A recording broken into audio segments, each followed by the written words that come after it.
about 60 miles or so from Baghdad. We are on the main supply route north.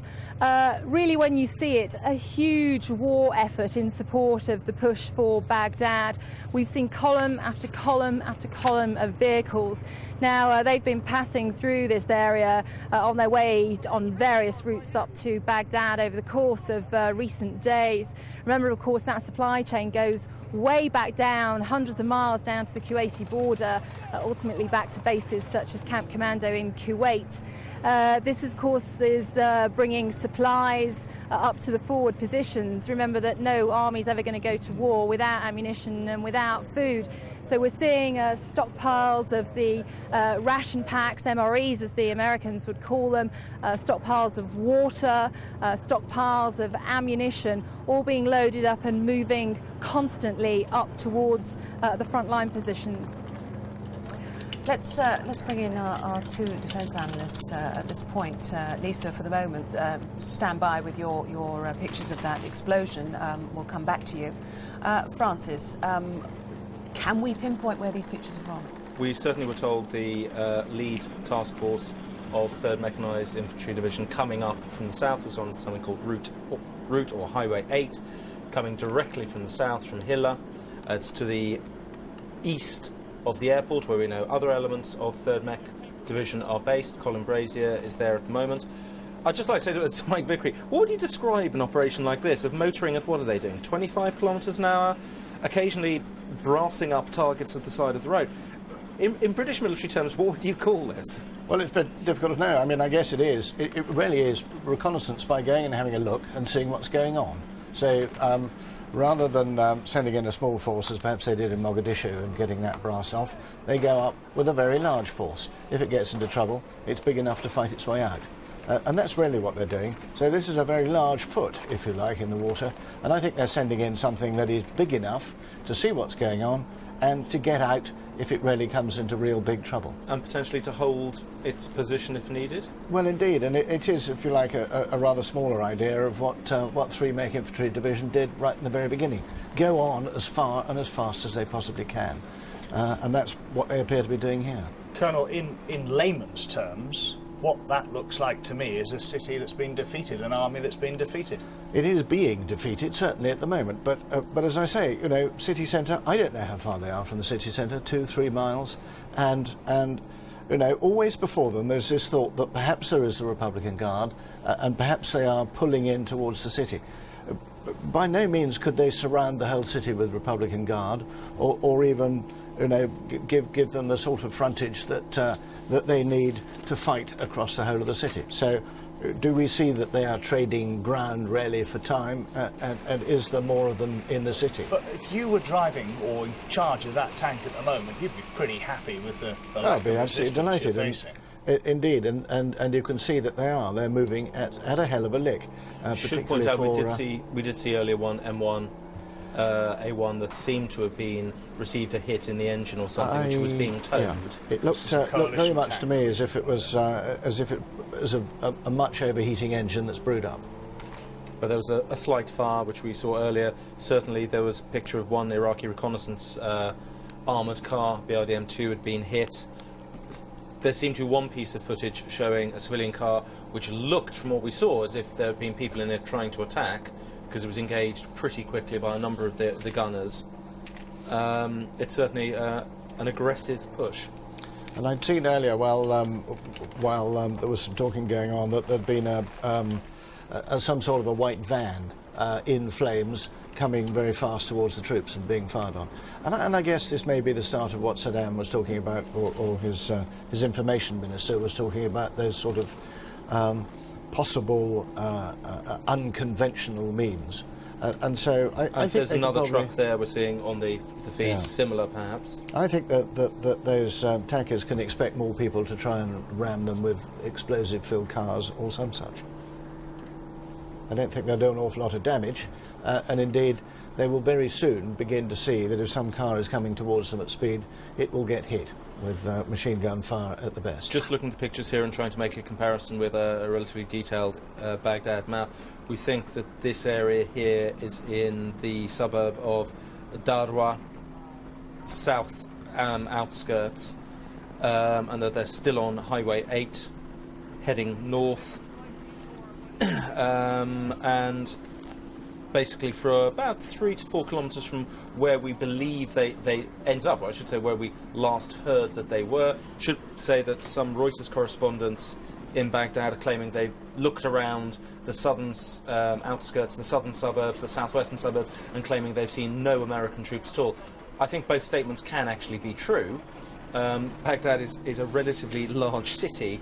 It is possible to have an armoured column up Willesden High Street and someone checking in Kensal Green and not noticing it. So both comments can be true. And journalists, as Mike was pointing out earlier, they can't move around very easily, can they? There are restrictions, though. If this was an escorted visit, you wouldn't expect them to escort them directly to where a US armoured column is quietly camping on the crossroads. We should bear in mind that if this is what we think it is, it's a battalion group, 650, 700 people, perhaps 30 to 50 vehicles. It's not that big. Mike Vickery, can I ask you just in military terms how you start securing a city the size of Baghdad? Well, it's very difficult to do it in military terms, and really, without going into a sort of an old-fashioned Berlin-type situation, it's not something that you can do militarily. And therefore, rather like Basra, you will have to rely on a mixture of military and political and local talking to people, and it will have to break its way down from the inside outwards, rather than having to take that city. If they wish to take that city, then it will be done with large amounts of firepower and large amounts of air power, and that's not what they want. These troops we're watching now, for instance, with this armoured column going in now, will it go in and find an area it thinks it can secure and then build its base around there and then push a bit further and so on? I would expect that that's what they're trying to do. They're trying to move in to see what sort of level of resistance they're getting. Are they going to meet massed tanks around Hyde Park, or are they going to meet a whole bunch of soldiers poking their guns out of the windows of the Cavalry and Guards Club, firing at them with rifles? This is really what what they're trying to see. They don't know. There is no real way, apart from the special forces, which are probably in there telling them to a certain extent what's going on. There's no real way that they can find out. So move in there with force. There's a whole firefight going on here. You can see rounds pinging off the road. Now, I think this is a truck coming towards them. Obviously concerned. It looks, partly because of the colour and so forth, as if potentially a military truck.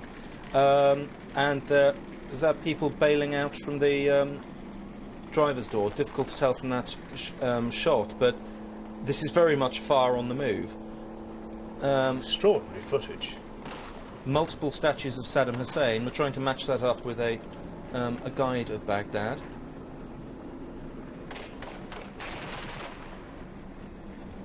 Obviously passing trucks that they think have been abandoned and putting a few rounds in to make sure there's no one there. These soldiers are still standing up in their turrets here, and of course you have to stand up in the turret of an M113 or such to fire the 5.0 Browning machine gun, which is really the sort of weaponry that they're using at the moment. A massive convoy. Now check out the action. Basically, we've been destroying military vehicles on either side of the convoy. You can see smoke scattered about the horizon. We've seen military vehicles. We've also seen a lot of civilian white pickup trucks come at us almost on suicide missions. Fire returned by Bradley fighting vehicles as well as tanks. Now, some of these vehicles that have come at us were clearly civilian vehicles that did not mean hostile intent. In those cases, we saw warning shots fired. The operators of the armored vehicles waving their hands, go back, go back. And they returned to where they were coming from uninjured. But a lot of those vehicles were coming at us clearly with hostile intent. For now, the cleanup, really, of Baghdad is underway, trying to get out remnants of the Medina Division, any other Republican Guard who are here. We're told that a Republican Guard general is now in custody. We can't tell whether he is...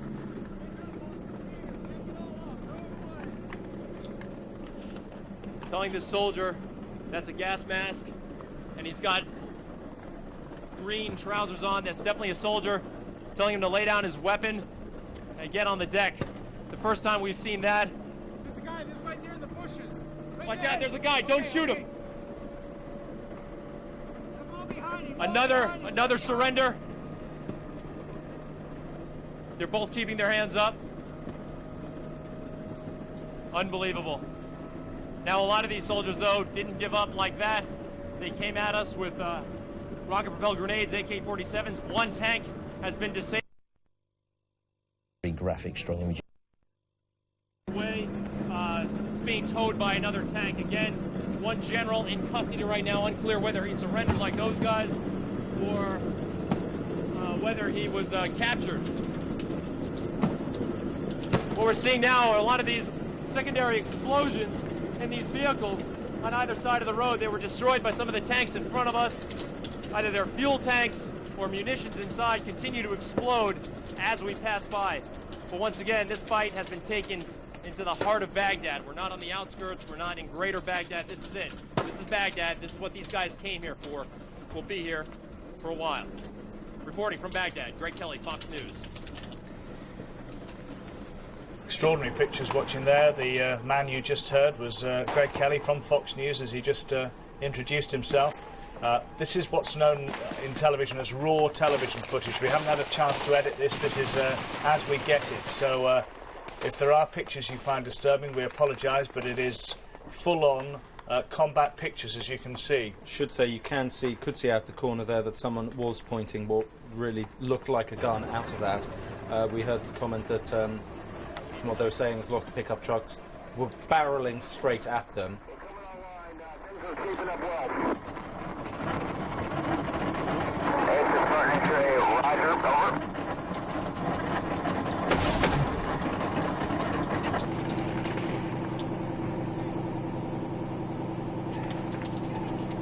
Got a lip.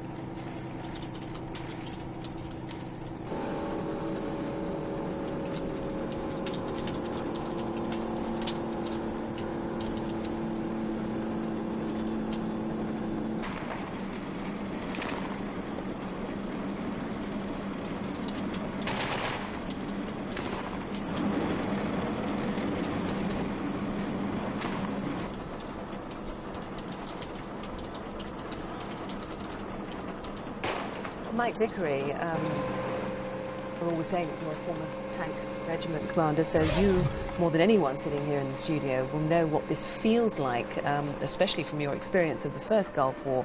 And you've said before, this is extraordinary speed that they're going at. Did you, at any point in the former Gulf War, actually ever move at this sort of speed when the enemy were around?